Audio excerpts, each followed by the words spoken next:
Mandragora dropped in April 2025. Got a pretty mixed reception, and has since had 6 patches. Most reviews you'll find online, they're reviewing a version that doesn't exist anymore. So let's actually talk about what the game is right now. At its core, it's a 2.5D action RPG.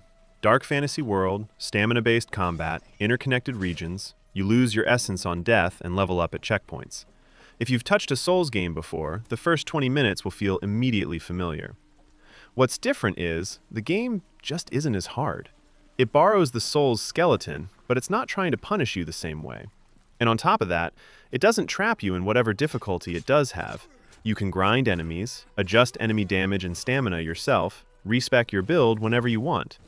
The challenge isn't really about execution, it's more about whether your build makes sense or not. The loop you'll be running, basically the whole game, is this. Push into a region, kill enemies, bank shortcuts back to your checkpoint, go upgrade your gear at the caravan hub, then push further as things get harder. It's consistent. The depth comes from your build, not from the game dramatically changing structure on you. And the world it's set in looks genuinely good, by the way. Detailed, dark environments, and the soundtrack was composed by Christos Antoniou from Septic Flesh, recorded with a full film orchestra in Prague. It's a weird flex for an indie RPG, but it works. Okay, here's the part that will actually make or break your first 10 hours. There are 6 classes, each with their own talent tree, and they're the foundation everything else builds on. You can't swap class, but you can respec your tree at any checkpoint, and around level 25, you start dipping into adjacent trees. That's when the build depth really opens up. What you're actually building toward is your caravan hub. As you progress through the world, you recruit NPCs back to your base.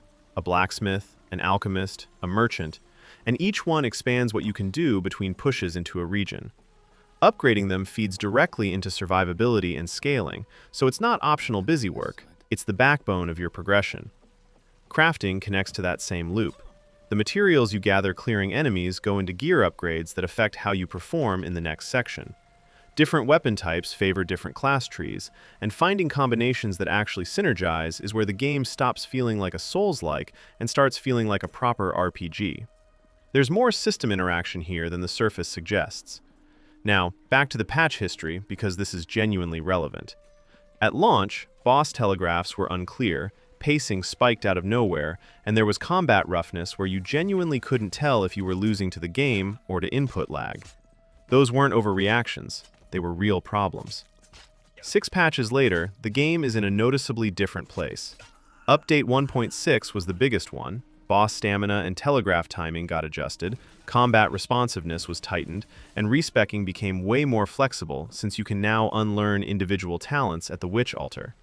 On top of that, gliding got improved, New Game Plus was added, 3 new weapons came with it, and difficulty keeps scaling across cycles.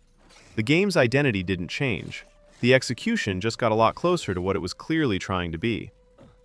Where it's at now, it's a deliberate, build-driven RPG that rewards thinking over reflexes. First playthrough is around 20 to 30 hours. It's not a hardcore Souls-like, it's not a fast Metroidvania. It's a layered system RPG in side-scrolling form, and post-patch, it mostly delivers on that. If that sounds like what you're after, the current version is worth it. Start with a class that fits how you want to play. The game will tell you enough to make that call. If you want aggressive momentum and freeform exploration, probably not your game, patches or not. And if you're into RPGs and want more of this kind of breakdown, I've covered both Ys 10 Proud Nordic and Tales of Berseria Remastered. Both are showing on your screen right now, go check those out. That was it. If you like videos that don't waste your time, a like and subscribe helps a lot. Thanks for watching, see you in the next one.